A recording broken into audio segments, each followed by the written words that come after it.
The silent drift, the death of living ships, Commander Vex stood motionless on the bridge of the Starweaver, watching the pulsing veins of light beneath the ship's organic hull grow dimmer with each passing moment. A massive vessel, once alive, with the gentle rhythm of a biomechanical heart, now drifted silently through the cosmic void. Around her, 11 other ships of the Zephyrian Deep Space Fleet shared the same fate, their living hulls slowly dying in the cold emptiness of space. The Zephyrians had mastered biotechnology thousands of years before humans had even discovered fire. Their ships were not built but grown, created from modified space-dwelling organisms that could survive in the vacuum of space. These magnificent creatures served as both vessel and companion, their neural networks interfacing directly with Zephyrian consciousness. For centuries, this partnership had allowed the Zephyrians to explore the galaxy with unmatched grace and efficiency. But now, something had gone terribly wrong. Status report, Vex commanded, her crystalline features catching the fading bioluminescent glow from the ship's dying systems. Her silver hair, embedded with natural fiber optics that normally sparkled with communication signals, hung dull and lifeless. Navigation Officer Sith approached, his own bioluminescent markings flickering weakly. Commander, all 12 ships in the fleet are experiencing the same phenomenon. The neural pathways connecting our consciousness to the ship creatures are severed. Without our guidance, they're reverting to their base survival instincts, but there's nothing here for them to feed on. Vex's secondary arms, normally used for interfacing with the ship's biocontrols, trembled slightly. 8,000 Zephyrian lives hung in the balance, scattered across 12 dying vessels. How long do we have? The ship creatures are consuming their own stored energy to maintain life support, replied Chief Biologist Nara, her voice heavy with despair. At current rates, perhaps 2 months before complete system failure. The commander moved to the great viewing membrane, a transparent section of the ship's hull that allowed them to see the stars beyond. Through it, she could observe the other vessels in their fleet, their organic hulls already showing signs of distress. What had once been sleek, living ships now appeared gaunt and sickly, their natural armor plating beginning to dull and crack. What caused this? Vex asked, though she feared she already knew the answer. The energy storm we passed through 3 days ago, Nara explained. We thought it was just a natural phenomenon, but it appears to have disrupted the quantum biological field that allows our neural interface to function. Without our conscious guidance, the ship creatures are essentially brain dead. Vex closed her primary eyes, feeling the weight of responsibility crush down upon her. The Zephyrians had grown so dependent on their biotechnology that they had few alternatives. Their ships contained no backup mechanical systems, no traditional engines or life support that could function independently of the living vessels that carried them. Prepare the emergency beacon, she ordered. Send it on all frequencies. Commander, Sith said hesitantly, we're in uncharted space. The nearest Zephyrian outpost is months away, even if our distress call could reach them. Then we send it? Anyway, Vex replied firmly. We document what happened here for those who might come after us. The listener in the dark 15 light years away, communications specialist Sarah Chun, sat at her workstation aboard Titan Deep Space Monitoring. Ray, nursing her 3rd cup of coffee of the shift. The rotating assignment to the outer solar system monitoring station was considered a quiet posting, perfect for those who preferred the steady hum of machinery to the chaos of awe.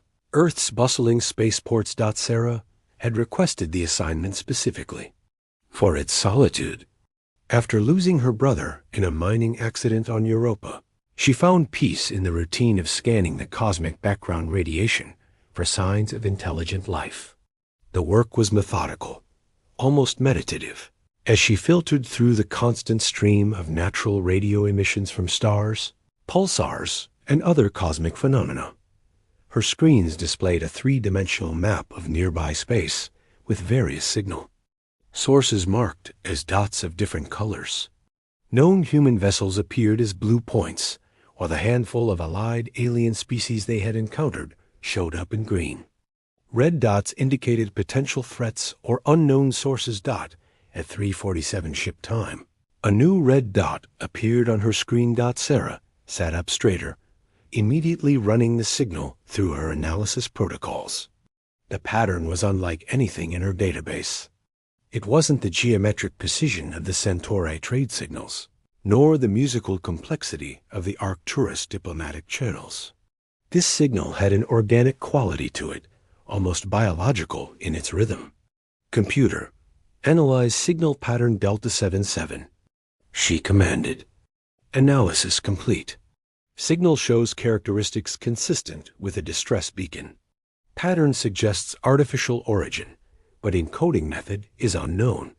Estimated distance, 14.7 light years. Sarah's heart began to race. 14.7 light years was far beyond the range of any known human vessels, and it didn't match the signatures of their allied species. This was either a previously unknown civilization or something else entirely. She opened a communication channel to Earth Command. Titan Array to Fleet Command. Priority message. We have detected what appears to be a distress signal from an unknown source. Requesting instructions. The response came back within minutes, routed through the quantum communication network that linked humanity's far-flung outposts. Titan Array. This is Admiral Rodriguez. Transmit all available data immediately. We're convening an emergency session of the First Contact Committee. As Sarah uploaded the signal data, she found herself staring at the waveform pattern on her screen. Someone out there was calling for help, reaching across the vast emptiness of space in hope that someone, anyone, might hear them. The thought of leaving that call unanswered made her stomach twist with anxiety. The decision within hours of Sarah's discovery. The highest levels of Earth's government were in emergency session. The First Contact Committee, established after humanity's initial encounters with alien civilizations, met in a secure facility beneath Geneva. Holographic displays showed the signal analysis from every angle, while xenolinguistics experts worked frantically to decode the message. Admiral Rodriguez stood at the head of the conference table, addressing the assembled officials. Ladies and gentlemen, we have a situation. The signal appears to be a distress call from an unknown alien species. Our best estimates put them approximately 15 light years from our position, in a region of space we've never explored. What do we know about their technology level? Asked Director Walsh from the Department of Alien Affairs. Dr. Elizabeth Hawthorne, humanity's leading expert in xenotechnology, consulted her notes. The signal itself is quite sophisticated. It's being broadcast on multiple frequencies simultaneously, with embedded quantum encryption that our best computers are still trying to crack. Whatever species sent this, they're at least as advanced as we are, possibly more so. Could it be a trap? Asked General Martinez from Military Intelligence. Admiral Rodriguez nodded grimly. That's always a possibility. However, the signal shows clear signs of degradation over time. If this is a trap, it's an incredibly elaborate one that's been running for several days now. Captain James Mitchell, who had been silent throughout the discussion, finally spoke up. With respect, Admiral, does it matter if it's a trap? The room fell silent. Mitchell continued, We've built our entire space exploration program on the principle that humanity should be a force for good in the galaxy. We've made allies with 3 different species by offering help when they needed it. If we start ignoring distress calls because we're afraid, what does that say about us? Captain Mitchell makes a valid point, said Dr. Hawthorne. The signal is weakening. If this is a genuine distress call, time may be critical. Director Walsh leaned forward. What assets do we have in range? Admiral Rodriguez activated a holographic star chart. The UE's determination, under Captain Michel's command, is currently concluding a survey mission near the Kepler sector. They could reach the signal source in approximately 8 days. The determination is a science vessel, General Martinez pointed out.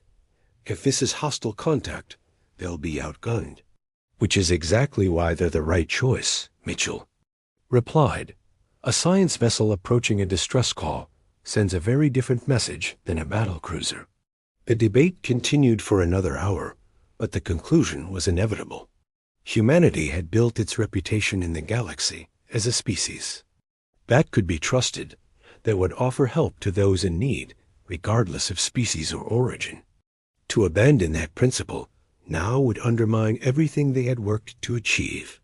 Very well, Admiral Rodriguez said at last. Captain Mitchell, you're authorized to respond to the distress signal. Your mission is threefold. Determine the nature of the emergency, render whatever assistance is possible, and establish peaceful contact if the opportunity arises. Journey to the unknown asterisk. Journey to the unknown, the UES determination, was a beautiful ship, sleek and purposeful in its design. Unlike the organic curves of Zephyrian vessels, it represented humanity's mechanical mastery. Built around a powerful fusion drive core, the ship could sustain high acceleration for days at a time. Its hull was a marvel of engineering, with layers of reactive armor and redundant life support systems that could keep its crew of 200 alive for months in the harshest conditions. Captain Mitchell stood on the bridge, watching the stars shift as the ship engaged its jump drive. The Determination's crew was handpicked for missions exactly like this one. Dr. Kara Okafor, their xenobiologist, had been part of first contact teams for 2 previous alien encounters. Chief Engineer Liu Wei could repair or modify almost any piece of technology, human or alien. And Communications Officer Janet Voss had an uncanny ability to establish communication with new species. Jump complete, Captain, reported Navigator Chun. We're approximately 1 light year from the signal source. Take us in at quarter impulse, Mitchell ordered. I want full sensor sweeps every 10 minutes. If there's anyone out there, I want to know about them long before they know about us. As the Determination moved through space toward the mysterious signal, the crew prepared for whatever they might find. Dr. Okafor reviewed files on every known alien species, looking for any clues about what they might encounter.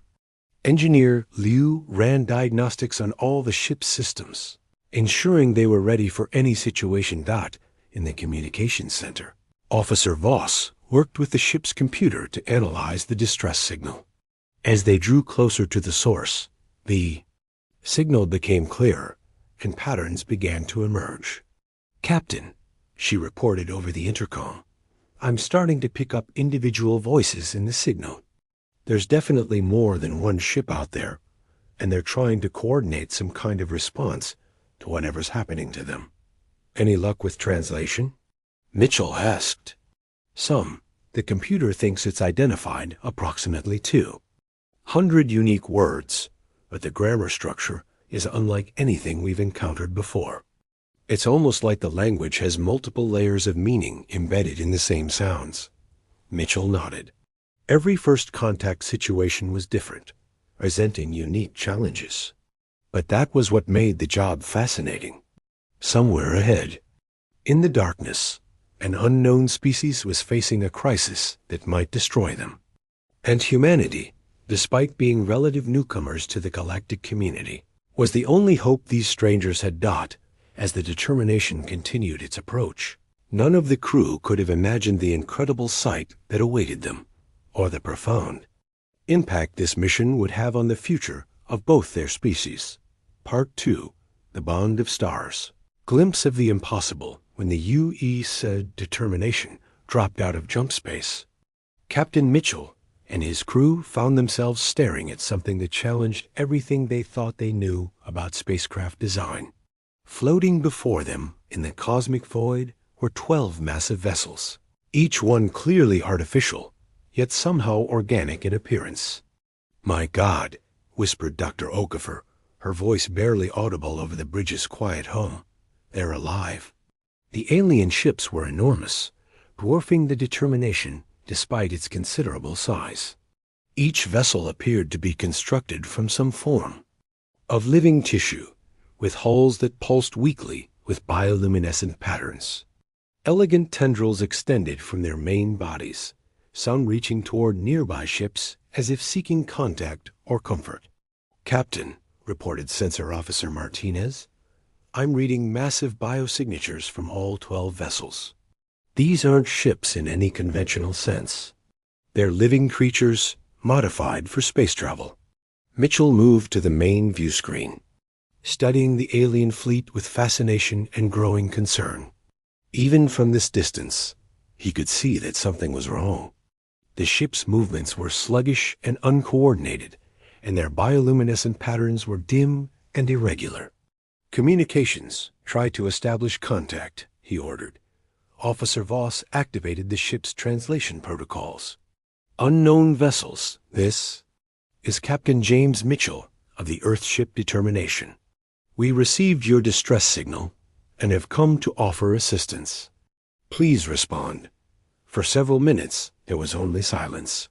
Then, slowly, a response came through the speakers. The voice that emerged was musical in quality, with harmonics that human vocal cords could never produce. "Earthship Determination," the voice said, each word carefully pronounced. "I am Commander Vex of the Zephyrian Deep Space Fleet. We ... We did not expect anyone to answer our call." Mitchell felt a wave of relief wash over him. Communication was possible, which meant they could at least understand the nature of the crisis. "Commander Vex, we're here to help. What is your situation?" There was a pause before Vex responded, and when she did, Mitchell could hear the weight of despair in her alien voice. "Our ships are dying, Captain Mitchell. 3 days ago, we encountered an energy phenomenon that severed our neural connections to our vessel creatures. Without our guidance, they are reverting to base survival instincts, but there is nothing here for them to sustain themselves upon." Dr. Okafor stepped forward. "Captain, request permission to board one of their ships. I need to understand their biology before we can offer any meaningful assistance." Mitchell nodded, then activated the communication system again. "Commander Vex, we would like to send a small team to meet with you directly. Would this be acceptable?" "You would come aboard our ship?"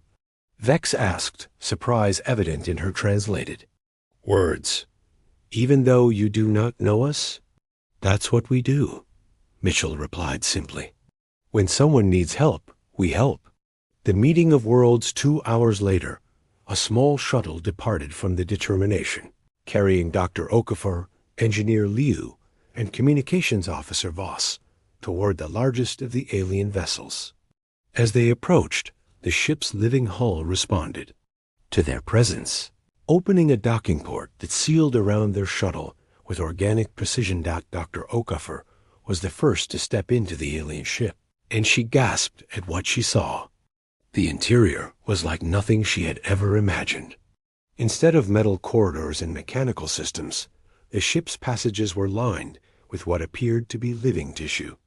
Veins of light ran along the walls, pulsing weakly with each labored beat of the ship's great heart. Commander Vex was waiting for them, and the sight of her was equally astonishing. She stood nearly 7 feet tall, with crystalline features that caught and reflected the ship's bioluminescent glow. Her skin had a translucent quality, and beneath it, networks of fiber optic nerves sparkled with faint signals. 4 arms extended from her torso, with the upper pair ending in delicate, articulated hands, while the lower pair split into multiple appendages, designed for interfacing with the ship's biocontrols. "Welcome aboard the Starweaver," Vex said, her translated words carrying undertones of both hope and desperation. "I must admit, when we sent our distress call, We did not imagine the response would come from a species we had never encountered. Doctor. Okafor bowed slightly, a gesture of respect she hoped would be understood. Commander Vex, we're honored to meet you. I'm Dr. Kara Okafor, and I specialize in xenobiology. If you're willing, I'd like to understand how your ships work so we can determine how to help them.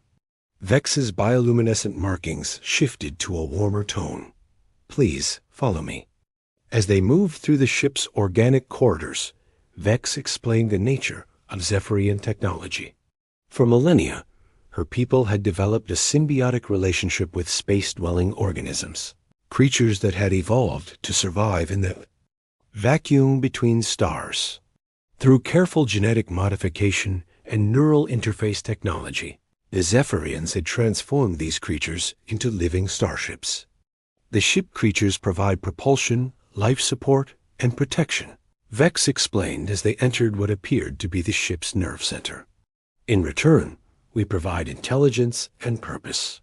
The partnership has allowed us to explore the galaxy for thousands of years. Engineer Liu studied the biomechanical interfaces with fascination. It's incredible. Your ships are essentially giant organisms with you as the controlling intelligence. Were, Vex corrected sadly. The energy storm we encountered disrupted the quantum biological field that allows our neural interface to function. Without our guidance, the ship creatures are slowly dying. Dr. Okafor knelt beside one of the interface nodes, where she could see the ship's neural pathways clearly. The normally vibrant networks were dim and chaotic, like a brain suffering from severe trauma. How long do you have? Perhaps 6 weeks before complete system failure, Vex replied. We have tried everything we can think of, but without the ability to communicate with the ship creatures, we cannot guide them to safety or help them heal. Officer Voss, who had been quietly recording everything, suddenly looked up from her equipment. Commander Vex, these neural pathways, they're not entirely organic, are they?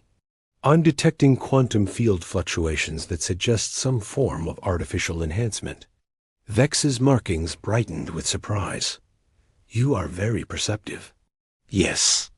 The neural networks are enhanced with quantum field generators. This allows us to interface directly with the ship creature's consciousness. Liu's eyes widened as understanding dawned. That's it. Dr. Okafor, the quantum field generators aren't completely destroyed. They're just disrupted. If we could find a way to re-establish the field, we could restore the neural interface, Okafor finished excitedly.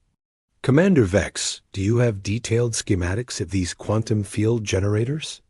The miracle of human ingenuity back aboard the Determination. The ship's engineering bay had been transformed into a makeshift research laboratory. Zephyrian. Technicians worked alongside human engineers, sharing knowledge across the vast gap between biological and mechanical technology. The language barrier was slowly dissolving as both species discovered the universal nature of scientific principles. Captain Mitchell stood in the center of the controlled chaos, watching his crew work with an intensity he had rarely seen. Dr. Okafor was deep in discussion with Zephyrian biologists, mapping the neural pathways of the ship creatures with equipment from both civilizations. Engineer Liu had dismantled one of the Determination's quantum communication arrays, studying its components alongside similar Zephyrian technology. Captain, Dr. Okafor called out, her voice filled with excitement. I think we've found a solution. Mitchell approached the workstation, where Okafor and Liu were collaborating with Commander Vex and her chief engineer. What did you discover? Liu held up a hybrid device that combined human mechanical components with Zephyrian biotechnology. The quantum field generators on their ships use the same basic principles as our quantum communication systems, just applied in a completely different way. We can't repair their original systems, but we can create bridge interfaces. Bridge interfaces? Mitchell asked. Think of it as a translation device for consciousness, Okafor explained. The ship creatures are still alive and aware. They just can't understand the Zephyrian neural patterns anymore. Our quantum communication technology can serve as an intermediary, converting Zephyrian thoughts into patterns the ship creatures can understand. Commander Vex's markings had shifted to brilliant blues and golds. Colors that the humans had learned indicated extreme excitement. You mean to tell me that your technology, which appears so different from ours, can actually interface with our biosystems? Different approaches, same underlying physics, Lou replied with a grin. Sometimes diversity is exactly what you need to solve an impossible problem. The next 24 hours were a whirlwind of activity. Teams of humans and Zephyrians worked together to install the hybrid interface systems on each of the 12 ships. The language barrier continued to dissolve as both species discovered that the language of science and engineering was truly universal. Captain Mitchell found himself working directly with Commander Vex, and he was struck by how similar their leadership challenges were, despite the vast differences in their species. Both carried the weight of responsibility for their crews. Both made difficult decisions in the face of uncertainty, and both were driven by the desire to protect those under their command. "You know," Mitchell said as they watched their crews working together, "when we first detected your distress signal, some of our leaders worried it might be a trap." Vex's crystalline features shifted in what Mitchell had learned was the Zephyrian equivalent of a smile. "And when you appeared to help us, some of my officers feared you might be conquerors. But we're not so different after all," Mitchell observed. "No," Vex agreed. "Consciousness, it seems, creates certain universal needs. The desire to explore, to help others, to build something greater than ourselves." The awakening when the first ship came back to life, the effect was visible across the entire fleet. The Starweaver's hull suddenly blazed with bioluminescent patterns as its neural pathways reactivated. The great creature stretched its tendrils, flexing massive muscles that hadn't responded to conscious control in days. Commander Vex stood at the bio-interface, her lower arms connected to the hybrid human Zephyrian console. Tears of joy streamed down her crystalline features as she felt the familiar presence of her ship creature's consciousness touch her mind once again. "Starweaver," she whispered, using her people's name for their vessel. "I can hear you again." Across the fleet, similar scenes played out as each ship was brought back to life. The massive creatures responded to their crew's guidance, their movements becoming coordinated and purposeful once more. Bioluminescent patterns flowed across their hulls in complex sequences that spoke of joy, relief, and gratitude. Captain Mitchell watched from the Determination's bridge as the alien fleet transformed before his eyes.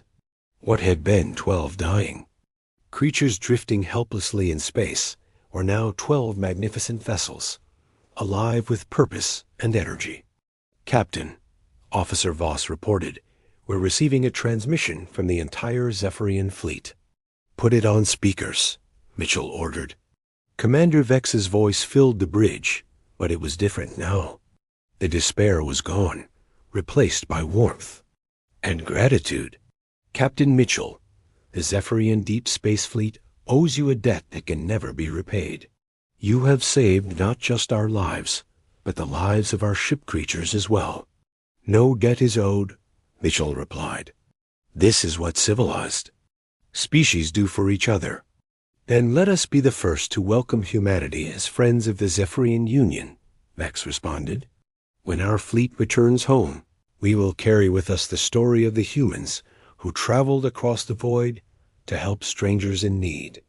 As the Zephyrian fleet prepared to depart, now capable of sustainable travel once more, the crews of both species exchanged information, stories, and promises of future cooperation.